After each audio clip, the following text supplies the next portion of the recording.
Esa es la clase número 3 del progreso del peregrino. La semana pasada terminamos con el clamor del peregrino, meditando que la tumba no es un lugar seguro para el pecador. La tumba no esconde al pecador del juicio, del castigo o de la ira. La tumba no es el lugar donde se termina la historia de cada persona. Salmo 139, 7 y el 8 dice: ¿a dónde me iré de tu espíritu? ¿Y a dónde huiré de tu presencia? Si subiere a los cielos, allí estás tú. Y si en el Seol hiciere mi estrado, he aquí, allí estás tú.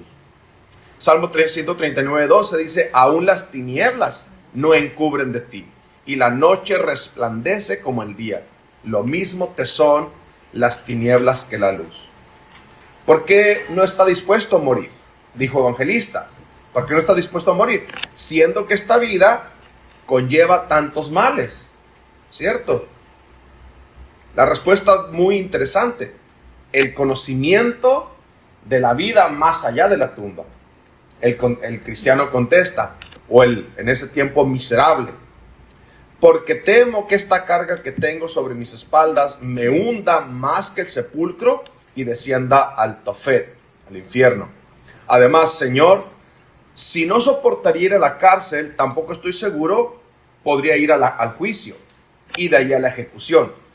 Por eso, cuando pienso en estas cosas, me hacen llorar. La sensibilidad del pecado y la convicción de que será condenado. Entonces dijo Evangelista: si esa es tu condición, ¿por qué te quedas allí parado? La completa inhabilidad del hombre. El cristiano, en este caso miserable todavía, responde: porque no sé dónde ir. Respondió el hombre. Entonces Evangelista le dio un rollo de pergamino en el que estaba escrito: huye de la ira venidera. Mateo 3:7. El hombre pues leyó, y mirando a Evangelista con mucha atención le preguntó: ¿a qué lugar debo ir? Entonces Evangelista, señalando con el dedo un campo de gran extensión, dijo: ¿ves aquella puerta estrecha? Mateo 7:13. El hombre respondió que no, por lo que Evangelista volvió a interrogarle diciendo: ¿ves aquella luz resplandeciente? Creo que sí, contesta el hombre. Otra vez la insistencia de que el Evangelista va a llevarlo a través de la palabra o a través de la escritura, ¿no? Hasta que pueda ver a Jesucristo. Nosotros entonces afirmamos que no hay revelación afuera de la Biblia.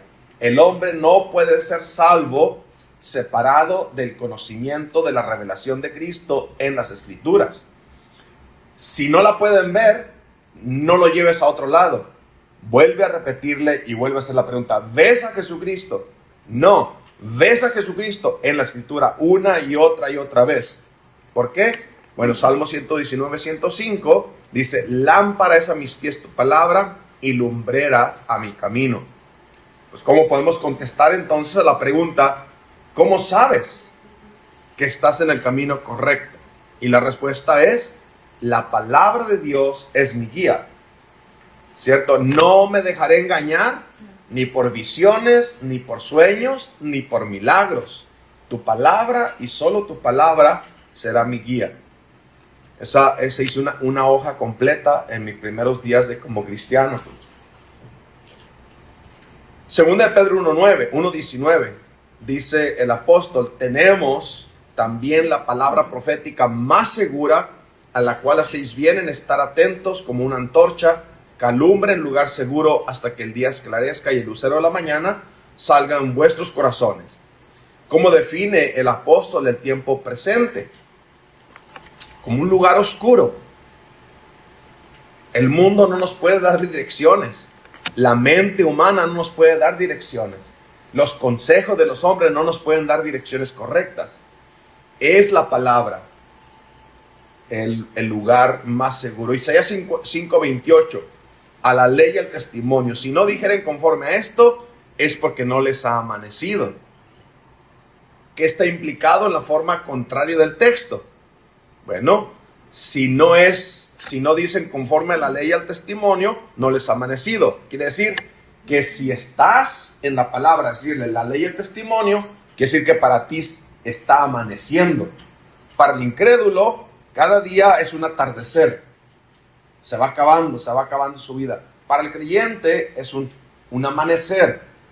Entre más vas viviendo aquí, entre más tiempo tienes en la tierra, cada año que cumples es un año más cerquita del cielo, un año más cerquita de ver a Cristo cara a cara.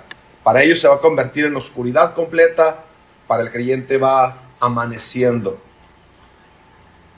Entonces dijo el evangelista: mantén la vista en esa luz y sube directamente hacia ella. Así verás la puerta.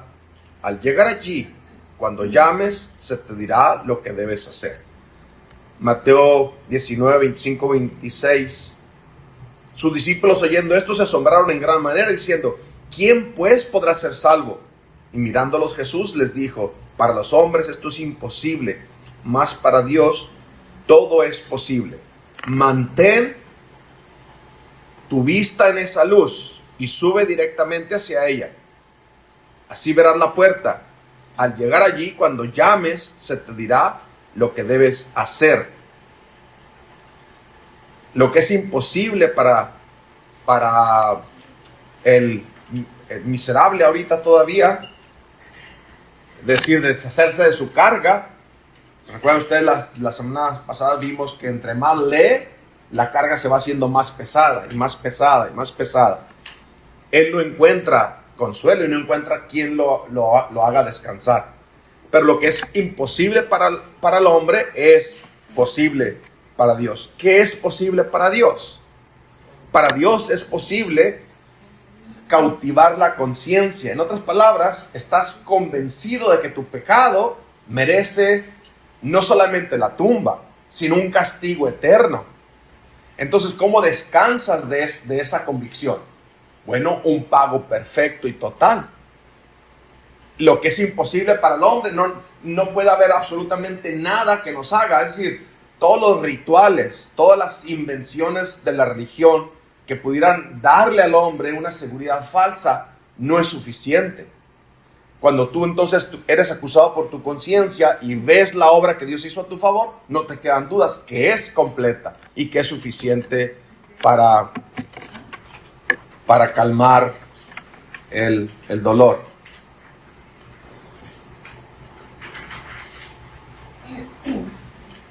Dice entonces, él sigue relatando el sueño. Entonces vi en mi sueño que aquel hombre comenzó a correr y no había llegado muy lejos de su propia puerta cuando su esposa y sus hijos, al darse cuenta, comenzaron a gritar tras él para que regresara.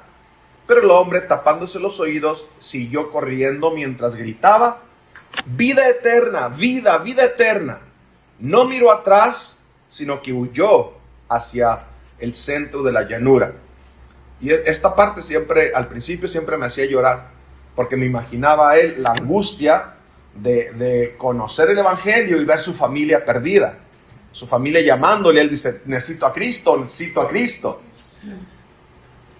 Lucas 17, 32 y 33. De todas las cosas que ustedes debían de recordarse, esto es increíble, ¿no? Pueden acordarse de Rebeca o de Raquel, de Débora, de María, de todas estas mujeres virtuosas, pero la Biblia nos habla que te acuerdes de la mujer de Lot. Acuérdate de la mujer de Lot. Todo el que procura salvar su vida la perderá, y todo el que la pierda la salvará. ¿Qué es lo que tenemos que recordar de la mujer de Lot? Miró atrás, deseó las cosas que tenía en este mundo y no escuchó la advertencia de la destrucción que venía sobre la ciudad. Más o menos es lo que está pensando miserable aquí, que después se le llamará cristiano. ¿Qué significa procurar la vida y perderla? Bueno, significa que no estás dispuesto a pagar el precio que se tiene que pagar por ser discípulo de Cristo. Entonces así conservarás tus amistades, conservarás tu prosperidad, o conservarás todo lo que el mundo ofrece a costo de perder la vida eterna, o la vida que ofrece Cristo. ¿Qué significa perder la vida y salvarla? estar dispuesto a seguir a Cristo aún en contra de la propia familia. Si tus hijos o tu esposa o tu padre o tu madre se oponen a que tú sigas a Cristo, vas a tener que decidir seguir a Cristo antes que a tu propia familia. Lucas 9:62, otra vez Jesús les dijo: ninguno que poniendo su mano en el arado mira hacia atrás es apto para el reino de Dios. En el contexto de esta afirmación de nuestro Señor, ¿qué significa mirar hacia atrás? Bueno, hubo muchas promesas. Yo te sigo, Señor, nomás deja que entierre a mi papá. No, yo te sigo, nomás deja que haga esto. Nadie es salvo por buenas intenciones. ¿Verdad? Dijimos, toda la salvación es para el que viene a Cristo y el que persevera en la doctrina de Cristo. Todo el que hace una afirmación, una confesión, y esa confesión es temporal, podemos decir, nunca creyó. Y lo vamos a ver en los siguientes personajes. Es interesante que Evangelista no le dice a Miserable lo que tiene que hacer para reformar su vida. El consejo es que acude inmediatamente a Cristo. Entonces se le dirá qué hacer. No que reformara su vida y luego... No que reformara su vida y luego solicite instrucciones del Salvador. Y la pregunta, cierto, es algo difícil. ¿Qué necesitamos hacer para ser salvos? Y la controversia, ¿verdad?, de la médula de la teología es eso. Tendremos que cambiar nuestro estilo de vida. Tenemos que dejar el pecado para ser salvos. Y la respuesta es no. Vienes a Cristo para ser salvo y la vida nueva es fruto de la salvación. ¿Cierto? Es lo que creemos como reformados. La fe más nada igual a salvación más obras.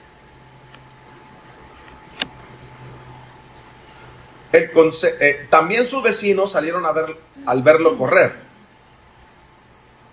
Y mientras corría, algunos se burlaban, otros lo amenazaban y otros gritaban tras él para que regresara. Entre los que lo hicieron había dos que estaban resueltos a traerlo de vuelta por la fuerza. Se llamaban Obstinado y Maleable. En Jeremías 20, del versículo 7 al 10, dice así: me sedujiste, oh Señor, y fui seducido. Más fuerte fuiste que yo, y me venciste. Cada día he sido escarnecido, o causa de burla, cada cual se burla de mí. Porque cuántas veces hablo, doy voces, grito, violencia y destrucción, porque la palabra del Señor me ha sido para afrenta y escarnio cada día. Y dije, no me acordaré más de él. Basta, no voy a ser objeto de burla por causa de la palabra, ni hablaré más en su nombre. No obstante, dice el profeta, había en mi corazón como un fuego ardiente metido en mis huesos. Traté de sufrirlo y no pude. Traté de contenerme y no pude, porque oí la murmuración de muchos, temor de todas partes. Denunciémosle. Todos mis amigos miraban si claudicaría. Todos estaban esperando que diera de sí o se regresara. Quizás se engañe, decían, y prevaleceremos contra él y tomaremos de él nuestra venganza. El profeta es seducido y luego dice fue vencido, y luego habla de un fuego ardiente metido en sus huesos.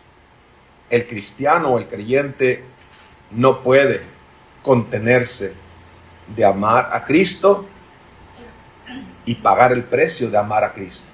Es el fruto del Espíritu Santo. Mateo 10:37 dice: el que ama a padre o a madre más que a mí, no es digno de mí. El que ama a hijo o a hija más que a mí, no es digno de mí. ¿Cuál es la razón de que el creyente ame más a Cristo que a su propia familia? Es sencillo.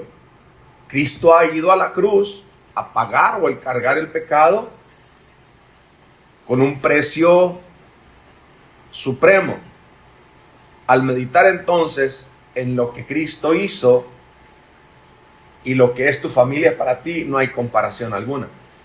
Alguien pensó o alguien dijo así: pero no voy a sufrir si veo o si pudiera ver. En este caso sería una hipótesis, una teoría, no es cierto, pero si pudiéramos ver a alguien de nuestra familia en el infierno, estando nosotros en el cielo, ¿qué haríamos? Y la respuesta es: celebraríamos con mucho gozo la justicia de Dios. Increíble, ¿no? Pero cuando estamos en el cielo y veamos a Jesucristo cara a cara, las relaciones personales no van a ser lo más importante. Nuestro canto será que con su sangre nos redimió. Ese será nuestro canto por toda la eternidad. La razón por la que el creyente puede amar más a Cristo que a su propia familia: Él es Dios. Él es el Verbo encarnado que fue a la cruz a cargar el pecado de su pueblo.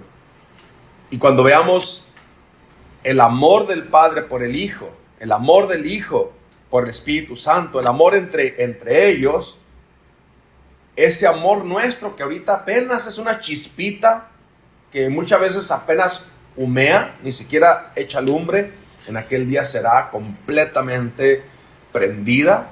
Es un amor incomparable, nos va a abrumar, y por la eternidad seguiremos aprendiendo de lo profundo del amor de Dios por nosotros, que es un amor incomprensible, inalcanzable.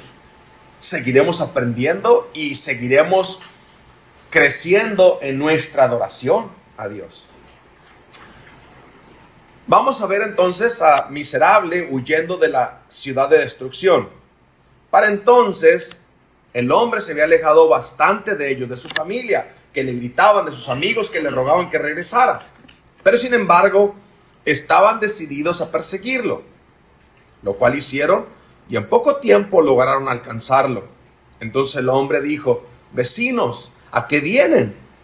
Vinimos a convencerte de que vuelvas con nosotros, dijeron ellos. Eso no puede ser. Ustedes habitan en la ciudad de la destrucción, el lugar donde yo también nací. Veo que es así. Y si mueren allí, en algún momento se hundirán más abajo que la tumba, en un lugar que arde con fuego y azufre. Cobren ánimo, buenos vecinos, y acompáñenme. ¿Qué? Respondió obstinado. ¿Y dejar nuestros amigos y nuestras comodidades detrás de nosotros? Sí, dijo Cristiano, pues así se llamaba. Porque aún todo aquello que dejarás no es digno de compararse con un poco de lo que yo busco disfrutar. Si me acompañan y perseveran, les irá como a mí, pues allí donde voy hay suficiente y de sobra. Vengan y comprueben lo que digo es cierto. Obstinado y maleable son los nombres de estos dos vecinos, y no se limitan a ninguna edad o a un lugar. Siempre lo acompañarán y siempre serán compañeros de cada nuevo creyente. Siempre en tu vida va a haber un obstinado y un maleable. Uno que te juzga como loco, otro que afirma que lo que dices es verdad, pero nunca va a venir a Cristo. Cristiano es preservado, eso le da firmeza, le da claridad de mente. Lo que ustedes tienen no es comparado con lo que yo busco. Fue su respuesta. Obstinado es profano, autosuficiente. Obstinado desprecia la palabra de Dios. Maleable es complaciente. Él es como el camaleón. Depende de las circunstancias, se hace para un lado o se hace para el otro. Es fácilmente inducido a comprometerse con cosas que no comprende. Esos son aquellos, ¿se recuerdan ustedes de la parábola del sembrador?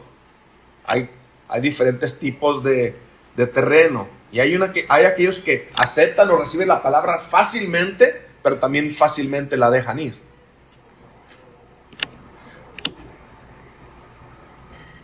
Lucas 15:17.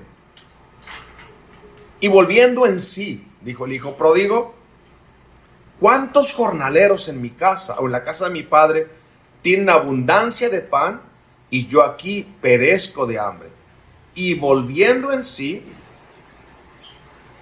dijo: ¿cuántos jornaleros en casa de mi padre tienen abundancia de pan y yo aquí perezco? ¿Cómo describe el texto el conocimiento de que en la casa de su padre hay suficiente provisión? Vuelve en sí, recupera la cordura. Entonces, decía yo cuando predicaba en la calle, es como que tienes un manjar, o sea, tengo un manjar y tú me estás invitando a comer papitas. Y yo te estoy diciendo, pero aquí está el manjar. Y tú me dices, yo no veo nada, yo lo único que veo es esta comida chatarra. Es eso, volver en sí significa poder ver el manjar para poder despreciar la comida pasajera. Isaías 25, 6 al 8 dice: y el Señor de los ejércitos hará en este monte a todos los pueblos banquete de manjares suculentos, banquete de vinos refinados, de gruesos tuétanos y de vinos purificados. Y destruirá en este monte la cubierta con que están cubiertos todos los pueblos, y el velo que envuelve a todas las naciones. Va a ser destruido y descubierto y expuesto. Pero hará algo más: destruirá la muerte para siempre, y enjugará Dios el Señor toda lágrima de todos los rostros, y quitará la afrenta de su pueblo de toda la tierra, porque el Señor lo ha dicho. De forma alegórica, el profeta describe la provisión de Dios de manera muy gráfica, ¿cierto? Banquetes suculentos, manjares, vinos refinados, tuétanos gruesos, vinos purificados. Y luego también hará que expondrá la locura de los hombres, pero también hará que la muerte sea destruida. De forma alegórica, el profeta describe la provisión de Dios de manera muy gráfica como un banquete. Anote aquellas cosas que Él destruirá cuando el Señor haga este banquete. En este banquete, o parte del banquete, es la destrucción de la muerte para siempre. El consuelo de los que sufren por su pecado. La afrenta, la vergüenza que nos cubre por nuestra propia iniquidad. Y el Señor lo va a hacer. Pero parte del banquete es eso, ¿te imaginas? Tú estás diciendo, ve el banquete comparado con lo que el mundo te ofrece. Te vas a morir, ¿cierto? Te vas a morir de todas maneras. No es sabio entregar entonces aquello que no puedes retener para ganar algo que no vas a poder perder. Dice obstinado: pero ¿qué cosas buscas, ya que dejas el mundo, o que dejas todo el mundo para encontrarlas? ¿Qué es lo que buscas? Cristiano dice: busco una herencia incorruptible, incontaminada e inmarcesible, y que está depositada en el cielo. Allí está a salvo para ser concedida en el momento señalado a los que la busquen con diligencia. Si quieres, léelo en mi libro. Entonces vemos otra vez a Cristiano regresando al principio. La palabra de Dios es la única guía del creyente. Si quieres leerlo, pues léelo en mi libro. La herencia que busca, el mundo no la puede proveer, ¿cierto? Todo en el mundo se marchita, o está contaminado, o está corrompido, contaminado, y se marchita. Todo. Obstinado: calla y deja ya ese libro tuyo. ¿Volverás con nosotros o no? Cristiano dijo: no lo haré, porque he puesto mi mano en el arado. Lucas 9, 62. Pero lea conmigo Marcos 13. El que persevere hasta el fin será salvo. ¿Somos salvos por perseverar? Y la respuesta es no. Perseveramos porque somos salvos. Obstinado: entonces, vecino maleable, regresemos y vayamos a casa sin él. En este mundo hay ciertos locos que cuando se les mete algo en la cabeza se creen más sabios que 7 hombres inteligentes. Proverbios 26, 16. En su propia opinión, el perezoso es más sabio que 7 que sepan aconsejar. Obstinado. Maleable dice: no es necesario insultar. Y es una forma peculiar del tiempo de la Reforma, ¿cierto? De insultarse en sus escritos. Lutero era bueno para insultar a sus enemigos. John Bunyan también habla así de los enemigos. Pero los enemigos también podían insultar fácilmente. O sea, lo están tildando de loco. Maleable, recuerden ustedes, maleable se acomoda a todas las formas. Quizás sea una persona muy respetuosa o muy educada. Maleable le dice a obstinado: no es necesario insultar. Si lo que dice el buen cristiano es cierto, las cosas que él busca son mejores que las nuestras. Mi corazón se inclina a ir con mi vecino. Dijo alguien por allí, ¿no? Es muy bonito lo que predica, muy bonitas las cosas que hablan. Lástima que no son ciertas. Obstinado responde: ¿qué? ¿Más tontos todavía? No se conforma con que cristiano esté loco, sino que ahora maleable también se inclina a él. Otro tonto. Háganme caso y regrese. ¿Quién sabe a dónde los conducirá un loco como este? Vuelvan, les digo, sean sabios. Hechos 26, 24 al 28.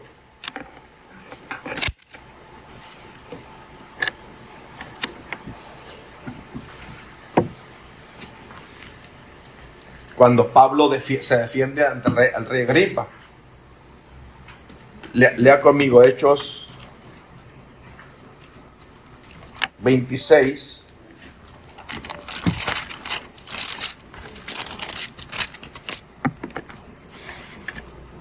(24 al 28) dice así: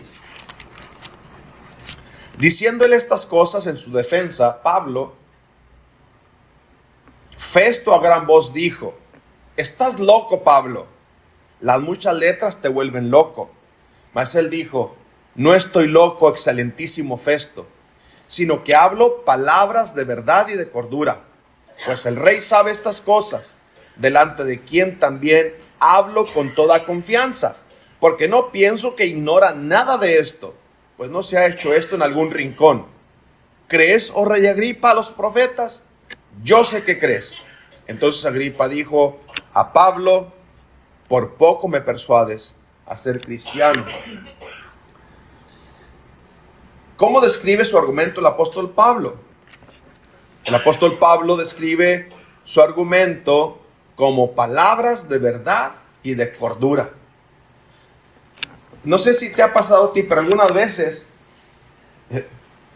estás viendo a la persona a la que está presentando el evangelio, ¿cierto? Y es una sensación de oscuridad tan profunda que es algo impenetrable. O sea, tú te sientes completamente incapaz de poder penetrar esa oscuridad, el velo que está en su mente, ¿cierto? Y en esos momentos nuestra confianza es esta, mis hermanos: las palabras que hablamos son palabras de verdad y de cordura. Y claro, Pablo tenía un argumento mucho más profundo que el nuestro, porque Pablo apela a que las cosas que está hablando el rey lo conoce, porque no se hicieron en algún lugar oscuro, como Pedro cuando predica la primera vez, ¿cierto? A Jesucristo al que ustedes mataron, a ese Dios lo levantó de la tumba. Dice obstinado. Bueno, leamos cuál es la razón por la que el apóstol instaba al rey Agripa a creer, a la fe histórica. Nuestra fe no es mística o no son fábulas, es historia, la historia del mundo. Cristiano, ante el ruego de obstinado de volver, dice: no, antes bien, ven tú junto con tu vecino maleable. Allí se encuentran las cosas de que hablé y muchas más glorias. Si no me creen, lee aquí en este libro. Y si quieres un aval de la veracidad de lo que expresa, considera que todo ello está confirmado por la sangre de aquel que lo hizo. Hebreos 13, 20 al 21. Y el Dios de paz, que resucitó de los muertos a nuestro Señor Jesucristo, el gran pastor de las ovejas, por la sangre del pacto eterno, os haga aptos para toda obra buena, para que hagáis su voluntad, haciendo Él en ustedes lo que es agradable delante de Él por Jesucristo, al cual sea la gloria por los siglos de los siglos. ¿Por qué es necesario que intervenga la muerte? Bueno, 9, 16 al 17 de Hebreos. Dice, porque donde hay testamento es necesario que intervenga muerte del testador, porque el testamento con la muerte se confirma, pues no es válido entre tanto que el testador vive. Porque es necesario que intervenga la muerte del testador. Recuerden ustedes la doctrina de los pactos. No es que el que hace el pacto tiene que morir, sino que tiene que haber la amenaza de que si no cumple, muera. ¿Cierto? Entonces es una muerte potencial. En otras palabras, el pacto que Dios hace con su pueblo es: si no cumplo, que me pase a mí lo mismo que a los animales. Pero vemos a Jesucristo, ¿verdad?, sin culpa, el inocente muriendo por el culpable.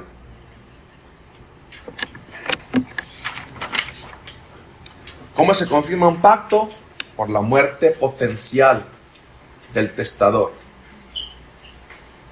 Maleable. Bien, vecino obstinado, creo que he tomado una decisión. Tengo la intención de acompañar a este buen hombre apostando por él. Pero mi buen compañero dijo, volviéndose a Cristiano, ¿conoces el camino para llegar a ese lugar deseado? ¿Conoces el camino?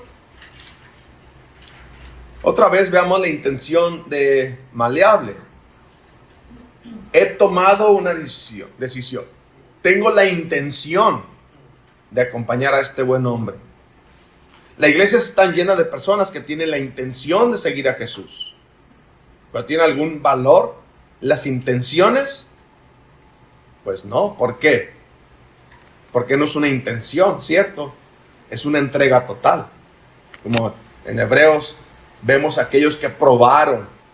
No es probar, es sumergirse completamente. Los que participaron, no es participar, es ser parte de completamente. Somos templo del Espíritu Santo, no somos visitantes o visitados por el Espíritu. El Espíritu mora en el creyente. Cristiano, en cuanto a la pregunta de la validez o del conocimiento del camino y las cosas que desea y que va a encontrar, dice Cristiano, un hombre llamado evangelista me ha mandado que me apresure en llegar a una puerta angosta que está delante de nosotros, donde recibiremos instrucciones sobre el camino. Maleable. Vamos pues, buen vecino, pongámonos en marcha. Entonces se fueron los dos juntos. Obstinado dijo, regresaré a mi casa. Dijo Obstinado, no seré compañero de tan descarriados y fantásticos individuos. Leamos Mateo 13, del 18 al 23. Mateo 13, del 18 al 23.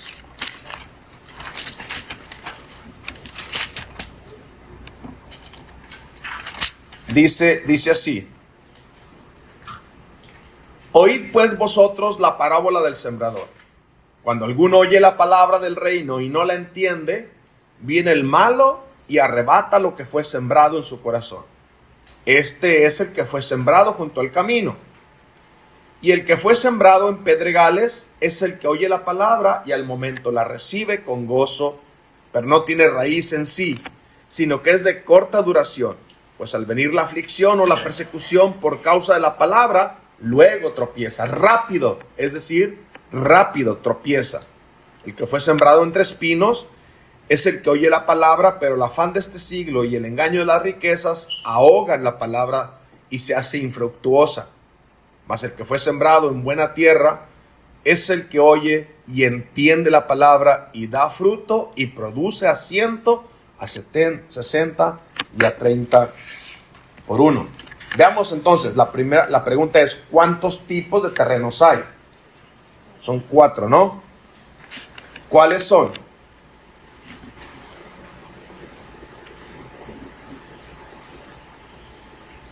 El terreno que está junto al camino es un terreno duro. El terreno de pedregales no tiene profundidad. Y el terreno entre espinos es ahogado. Pero vamos, ¿cuál es el fruto de cada terreno? El fruto del terreno que está sembrado junto al camino es el que oye la palabra, al momento la recibe con gozo, pero no tiene raíz. Está el terreno duro. Es de corta duración, pues al venir la aflicción o la persecución por causa de la palabra, luego tropieza. Ese es el fruto del primer terreno. Predicas, la reciben con gozo, pero duran muy poquito. ¿Cierto? De eso estamos llenos. Una y otra vez. Vemos personas que se emocionan en un instante y duran pero bien poquito. Veamos el segundo fruto del terreno número 2. Es entre el que está entre espinos. Ese es que el afán y el engaño de las riquezas. El afán, si no tengo tiempo,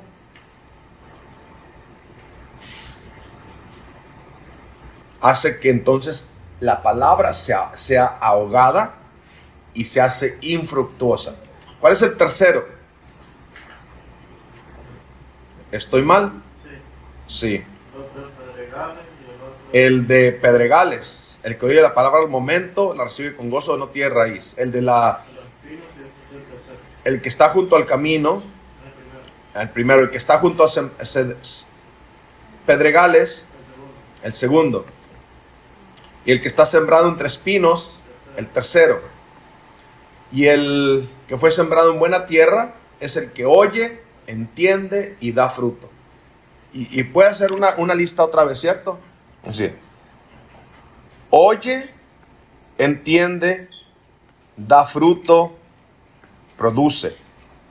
Bueno, veamos entonces. En su libro, El celestial hombre de a pie, John Bunyan escribe sobre algunas objeciones de los hombres para venir a Cristo. Dice: objeción: si huyera como tú dices o como tú quieres que lo haga, entonces tendría que huir de todos mis amigos, pues ninguno de ellos corre en esa dirección. La respuesta: y si lo haces, correrás al seno de Cristo y de Dios. ¿Qué mal podría causarte esto? El que pierde todos sus amigos y gana a Cristo, gana todo. Objeción número 2. Pero si corriera por este camino, tendría que huir de todos mis pecados. Respuesta: eso es cierto, pero si no lo haces, acabarás en el fuego del infierno. Objeción 3. Pero seré objeto de burlas por parte de todos mis vecinos. Respuesta: pero si pierdes el beneficio del cielo, Dios se burlará de ti.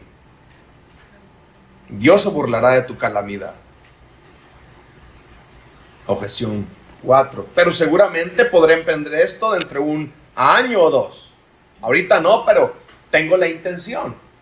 La respuesta es: ¿acaso tienes un contrato con la vida? ¿Te ha dicho alguna vez Dios que vivirás medio año o 2 meses más? ¿Es sabio dejar que su alma inmortal cuelgue sobre el infierno por un hilo de tiempo incierto, que pronto puede ser cortado por la muerte? Y la respuesta a todas es no. Es ahora el día de la salvación. Vamos a orar y vamos a agradecer al Señor por esta lección.